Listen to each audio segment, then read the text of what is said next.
رسول اللہ صلی اللہ علیہ وسلم نے فرمایا ارسلوا الیہا، اس عورت کی طرف پیغام بھیجو، اسے بلاؤ، کیونکہ آپ یک طرفہ فیصلہ نہیں کرتے تھے. اس میں بہت سیکھنے کی بات ہے کہ آپ صلی اللہ علیہ وسلم ایک کیس کو کس طرح پروسیڈ کرتے ہیں. انہوں نے اسے پیغام بھیجا، کیونکہ ہمارے پاس تو کوئی ایک شخص آ کے شکایت لگائے تو ہم اسی کو مان لیتے ہیں اور دوسری طرف کو نظر انداز کر دیتے ہیں. تو زندگی میں یہ اصول بنا لیجئے کہ چاہے کوئی کتنا بھی سچا ہو، لیکن بات کا ہمیشہ صرف ایک رخ نہیں ہوتا، دوسرا بھی ہوتا جسے سمجھنے کی ضرورت ہے. تو وہ خاتون آ گئی، آپ نے اسے بلوایا، اور رسول اللہ صلی اللہ علیہ وسلم نے ہلال اور اسے دونوں کو آیات لعان پڑھ کر سنائی اور انہیں نصیحت کی اور فرمایا کہ آخرت کا عذاب دنیا کے عذاب سے بہت سخت ہے. ہلال نے عرض کی اللہ کی قسم، اے اللہ کے رسول، میں اس کے بارے میں بالکل سچ کہتا ہوں، یعنی میں جو کہہ رہا ہوں سچ ہے. اس کے جواب میں اس عورت نے کہا کہ ہلال نے جھوٹ بولا ہے. رسول اللہ صلی اللہ علیہ وسلم نے فرمایا لاعنوا بینہما، یعنی ان دونوں کے درمیان لعان کرا دو. ہلال سے کہا گیا تم قسم کھاؤ. اس نے 4 بار قسم کھا کر کہا کہ وہ سچا ہے. جب 5ویں قسم کا وقت آیا تو ہلال سے کہا گیا ہلال اللہ سے ڈرو، دنیا کا عذاب آخرت کے مقابلے میں بہت ہلکا ہے، اور یہ 5ویں قسم تم پر عذاب کو واجب قرار دے دے گی کہ اگر تم نے عورت پہ جھوٹا الزام لگایا. انہوں نے جواب دیا اللہ کی قسم، اللہ تعالیٰ مجھے اس کی وجہ سے عذاب نہیں دے گا جیسا کہ اس کی وجہ سے اس نے مجھے کوڑے بھی نہیں لگوائے. اس کے بعد انہوں نے 5ویں قسم کھائی کہ اگر وہ جھوٹا ہو تو اس پر اللہ کی لعنت ہو. اور پھر اس عورت سے کہا گیا کہ تم اللہ کی 4 قسمیں کھاؤ کہ یہ جھوٹا ہے. اور 5ویں قسم کے وقت اس سے کہا گیا کہ اللہ سے ڈر جاؤ کہ دنیا کا عذاب آخرت کے عذاب کے مقابلے میں بہت ہلکا ہے، اور یہ 5ویں قسم تمہارے لیے عذاب آخرت کو واجب قرار دے دے گی. کچھ دیر کے لیے وہ رک گئی، جھجکی، اور اس نے اعتراف جرم کا ارادہ کر لیا، لیکن پھر کہنے لگی اللہ کی قسم میں اپنی قوم کو رسوا نہیں کروں گی.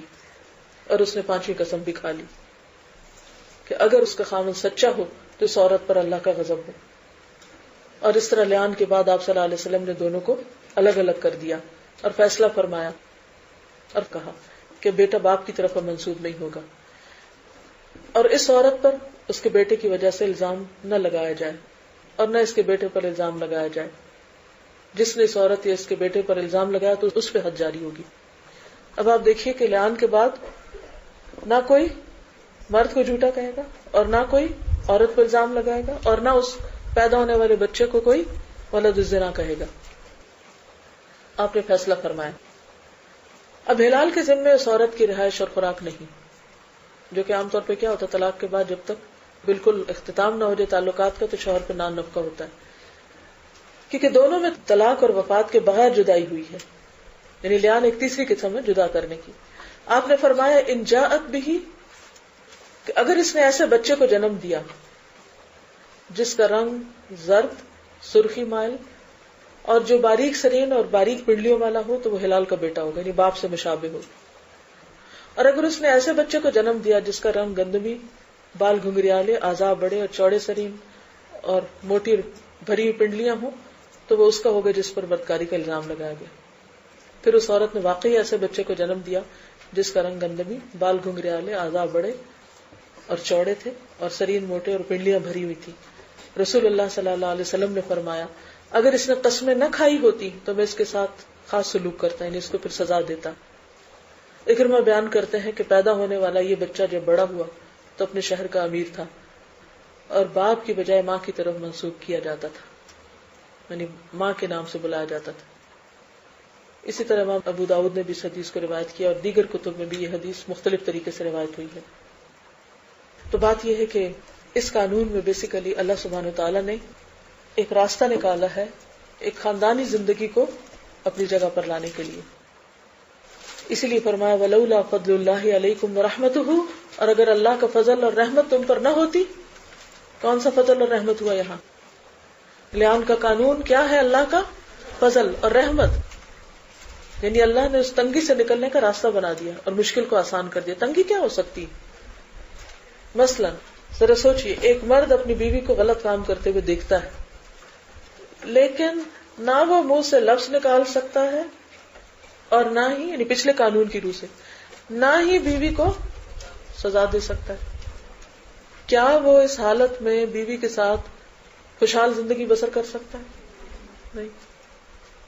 بولے تو مشکل، نہ بولے تو مشکل. لہذا اللہ سبحانہ تعالیٰ نے مخرج نکال دیا، یعنی مشکل سے نکلنے کا راستہ نکال دیا. اور وہ کیا ہے کہ گواہوں کے بجائے کیا ہو جائیں؟ قسمیں.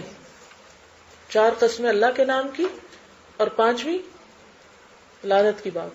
اور اسی طرح پھر عورت بھی اپنے سے الزام دور کر سکتی ہے اگر مخصوص طریقے پر قسم کھائے. تو اس کے اختتام پر اللہ تعالیٰ فرماتے ہیں کہ اگر اللہ کا فضل اور اس کی رحمت نہ ہوتی تو تم بڑی مشکل میں پڑے رہتے. نہ تو تم بیوی کو کچھ کہہ سکتے اور نہ ہی تم اپنی بھڑاس نکال سکتے، اور اس طرح خاندانی زندگی ایک جہنم بن کے رہ جاتی. وَأَنَّ اللَّهَ تَوَّابٌ حَكِيمٌ، اور بے شک اللہ تعالیٰ توبہ قبول کرنے والا، حکمت والا ہے، تواب ہے، تواب. یہ یہاں پر صفت کیوں بیان ہوئی ہے؟ اس سے کس چیز کی طرف اشارہ ہے؟ کوئی کیسا بھی جرم کرتا ہے اس کے لیے توبہ کا راستہ بہرحال کھلا ہے. اور حکیم کا لفظ کیوں؟ کہ اللہ تعالیٰ کے یہ سارے احکامات بہت حکمتوں پر مبنی ہیں، ان کے اندر خاص وزڈم پائی جاتی. لہٰذا ان قوانین کو اور ان احکامات کو تم کیا نہیں کہہ سکتے؟ تنگ نظری پر مبنی، آؤٹ ڈیٹڈ، انتہا پسندی، باربیرک. مجھے یہ صورت یوں لگتا ہے جیسے عورت کے حق میں ایک بہت بڑی نعمت. اللہ نے عورت کو پروٹیکٹ کر دیا، اسے محفوظ کر دیا، اس کے حقوق کا دفاع کیا. اور کل انشاءاللہ جب آپ حضرت عائشہ کے دفاع کی آیات پڑھیں گے تو حیرت ہوتی ہے کہ کس طرح، جیسے حضرت عائشہ خود حیران ہوتی تھی کہ مجھے یقین نہیں آتا کہ 7ویں آسمان سے میرے لیے وحی نازل ہوگی اور کس طرح اللہ سبحانہ وتعالی میرا دفاع کریں گے. یعنی عورت کی عزت، عصمت، عظمت، حفاظت، ان تمام چیزوں کا خیال رکھا گیا ہے، اس کو پروٹیکٹ کیا گیا ہے، احکامات کے ذریعے بھی، نصیحت کے ذریعے بھی، قوانین کے ذریعے بھی. کیونکہ آزادی کے نام پر ایکسپلائٹیشن کس کی ہوئی ہے؟ عورت کی ہوئی ہے. زندگی کس کی جہنم بنی ہے؟ عورت کی بنی. مرد تو پھر اپنا راستہ خود نکال لیتے ہیں، وہ تو سب کچھ کر کے بھی گویا اس نے کچھ نہیں کیا. تو کل کا ہوم ورک کیا ہے؟ زنا کے 10 نقصانات. اوکے. وآخر دعوانا ان الحمد للہ رب العالمین. سبحانک اللہم وبحمدک نشہد ان لا الہ الا انت نستغفرک ونتوب الیک. السلام علیکم ورحمۃ اللہ وبرکاتہ.